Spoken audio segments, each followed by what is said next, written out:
Hey everyone, once again we're here with Eden, and we had a bit of technical difficulties, so this is a take two, and we are here before tomorrow night's performance at Webster Hall. Yeah, lighting change as well, hopefully you can see a bit better too.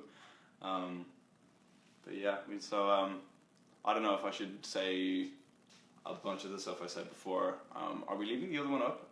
Or are we going to leave that one? We'll talk about your music video Drugs that came out this summer and your experience making that, and the song, because it was very vulnerable and raw, and just more about how that came to be. Yeah, the song was I think I wrote that at the start of this year, something around definitely it was one of the later ones from that EP to be finished. The video was really fun to work with because I'd liked the director's work a lot before we'd even got in contact to work about it. And I was very much, I trusted him to be able to pull off his vision, so I let him do his thing. And you know, the end product kind of speaks for itself. We decidedly left the ending very open-ended, and that's a question I've had a lot, is what does it mean? What exactly happened at the end? And I always say I'm not going to tell you because it's kind of up to you to decide. You know, there isn't really a right or wrong way to interpret it. It's, you know, whatever you make out of the visuals we gave you, I guess, which is always fun. I love reading people's breakdowns of what they thought everything meant. It's really intriguing to see how some people come to those conclusions. And you are going to the rest of the East Coast for your tour, and you haven't been to those cities yet, have you? Yeah, so, I mean, this tour is, four times bigger than my last tour, which is kind of crazy. So I haven't been to I think 90% of the cities that I'm playing out on this tour, which is pretty crazy. It's a cool way to see the country for sure. I get to see a lot of hotel rooms. None quite as nice as this, but I'm not complaining. Any place that you were unexpected to learn from or gain some cool experience you didn't expect you were going to do or see, eat?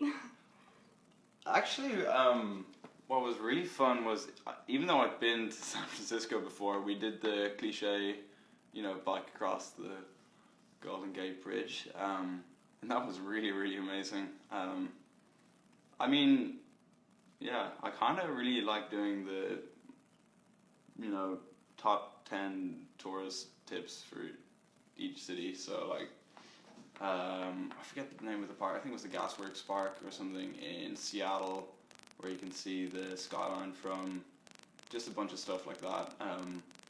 In Chicago, we went to Navy Pier, a bunch of touristy stuff like that. So, yeah, I'm kind of unashamedly a horrible dad tourist. Like, I just follow wherever people are like, oh, this is really touristy, but it's what everyone does. I'm like, great, let's do it. And also just every city has its own style and kind of vibe to it, so it's amazing to see how it all fits together. That's great. What about any places that you haven't performed in that you would love to have the chance to go? In the United States, or just I guess in the States, I haven't been to Denver yet, which a lot of people have been asking me to go to. So that's and a lot of my friends coming from a kind of electronic music background play there a lot. So seeing their Snapchats, whatever, of playing Red Rocks or something like that is makes me really want to go and experience it. Other than that, well, I still haven't played most of Europe, although I get to not even a good bit of it, but some of it this tour. I'm really looking forward to that, and hopefully at some point getting down to Australia, New Zealand, and far-flung places, at least for me, like that would be really fun. But honestly, playing anywhere is like really good fun. What about And sometimes the most unexpected shows are completely, crazy. I played in Minneapolis in the smallest venue I've ever been in, let alone played at. And that was like so much fun. describe the room? How was it in comparison to other places? Just tiny. If I jumped, I would have hit my head off the ceiling. I think that's definitely the smallest show on the tour by probably 100 or a couple hundred people. And I don't know why it was so small, because it was sold out like quite a bit ahead of time, but it made for an amazing show for sure. Sometimes when everyone's squished in such a small room, it just makes the atmosphere even better somehow, even though everyone's like has no personal space at all, including me, on stage. What about the audience in the States in comparison to Europe? Do you feel that there's a different engagement, how it's embraced or how it's executed? Do you find that EDM and Yeah, I definitely noticed different songs get kind of different treatments. I guess by different cities and countries. So, for example, when I played in Dublin last time, I haven't played there in this tour yet, but I think it was in March. Like, it's a hometown show, so people were going like pretty crazy. There was a few people like crowd surfing during XO and stuff, and then, for example, somewhere in the States, they love it just as much, but they might sing louder and stuff, but they're just not reacting the same way. And it doesn't really mean that anywhere is like wrong or worse or less fun to play to, but it's really interesting to see how people react to things differently. Some people, like when I played Gravity or something, last time I played in London, everyone was just like clapping along, whereas, where was it? I think it was St. Louis, or maybe it was Houston in Texas. People were like jumping up and down, and it's not really anything I have control over. People are going to do what they want to do at a concert. Everyone's trying to enjoy it in their own way. So it's just really interesting to see how different cultures, different cities, different countries do it. It's always a good time. and how was playing your hometown? That must have been really satisfying. Yeah, definitely. And it was my first ever show as well. So it was an amazing night. Pity I had to play a show the next day, so I couldn't like have an after party or anything. That would have probably been the only thing to make it even better. But it's encouraging to have your close friends and family. Yeah, really drunk in the crowd, amazing. There's one video someone took, and like one of my friends, and I love watching it because like a lot of people aren't even facing the right way. They're singing like not even looking at the stage. It's amazing. But it was so rowdy. It was really fun. Are there any comments that people or any questions from the comments that are worth reading out? Or There's a lot of countries that. A lot of countries. Yeah, like Brazil. Yeah. Mexico. I'd love to go to Mexico. And Want to answer some questions? Yeah, maybe. What do you recommend to your fans who don't get a chance to see you live? Oh, I don't know. It depends where you live, because I could be playing near you soon. I mean, there's always going to be a bunch of videos on YouTube. It's never the same as actually seeing it live, but yeah. I don't know. Travel to a show. The first person in the queue for my first ever show in Dublin was a girl from Germany, and that was like who had gone just for the show, and that blew my mind a little bit. So people travel for these shows. I don't know, make a holiday out of it. Hopefully, I'll come and play wherever that particular person lives. Hopefully, I'll play somewhere near there soon. what could we expect from tomorrow's performance? Are you excited? How's it gonna be? I don't like. Well, I mean, they could probably look up previous shows and see kind of what to expect. But I like the idea of people not knowing, and then even your set list. You don't want to give us Yeah. any scoop. yeah, I like I don't know, I like the mystery. I guess it'll be fun. It's always fun. Just be ready to do whatever you want to do at a concert. If you want to jump around, jump around. If you want to sing, you can sing. It's all good. We're just there to enjoy ourselves. If it's with over 1,000 people in the room, sweet. If it's with like 200 or 300 people in Minneapolis, that's good as well. It's always fun. If you could collaborate with anybody that's inspiring you recently, who would it be? I'm kind of a very selfish musician in that I've done, usually, I like keeping ideas to myself. But obviously people I'd love to work with are kind of anyone from like, obviously like Kanye West or whoever, Kendrick Lamar, to like, God, anyone. Certain producers, certain songwriters even. I'd really like to continue just making stuff by myself though for the next while. I don't know. If something works and makes sense at the time, I'll definitely go for it. But I don't know. I like the idea of just having something that's completely my own and not really working with other people for the minute. But you've collaborated. Oh yeah, before. so I love making music with my friends as well. So if they need me to help them write a vocal or something, or they want advice on something, I'm always down to help my friends out. But in terms of working on my own music and my what's going to be my next project or any of the projects I've done before, I've always kind of loved doing it by myself. I guess I'm just a bit too much of a control freak to let other people in on the process. Yeah, well, a lot of people will complain about that, I guess. You can ask my management. They'll give you a different answer. But I don't know, I like it. And your experiments with phone call clips? Yeah. Let's hear about that.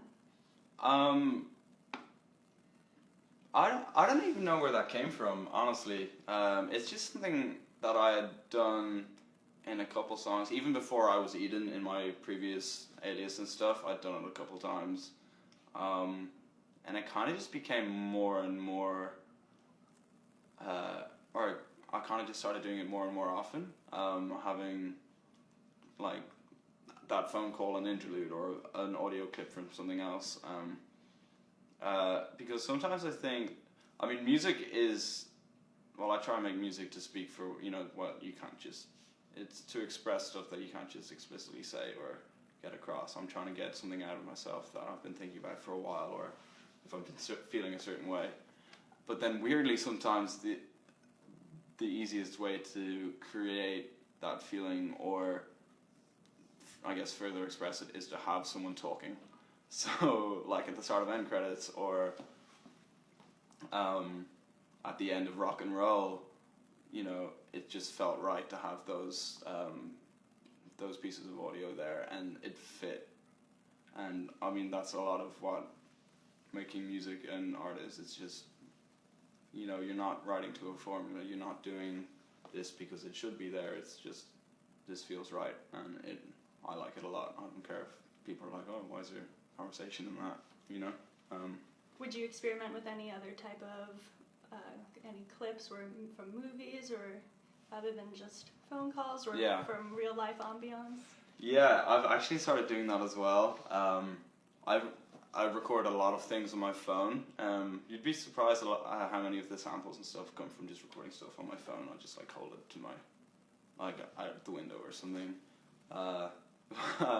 Low-key, I also started recording some conversations with my friends and stuff. Sometimes you just get in those long, late-night deep conversations with your friends, just to see if anything comes out, or it's good to listen back every now and again as well. But I've yet to use something like that, but I've started recording it. That's a bit of a confession, I guess.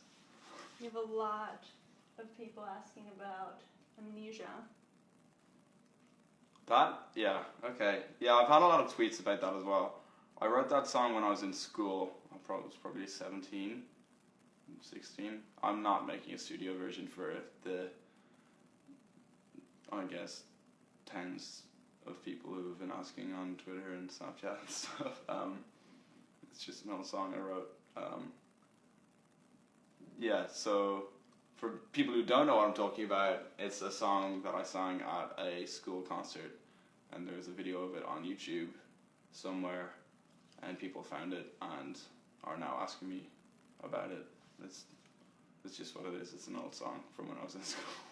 Any old songs that will be performed tomorrow, or you still don't want to reveal that?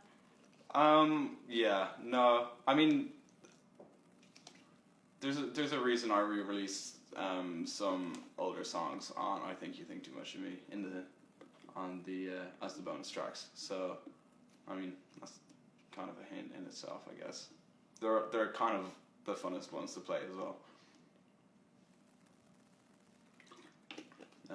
Any other juicy questions? One was, do you get inspired by being on the road? And if so, have places inspired you to write songs or lyrics?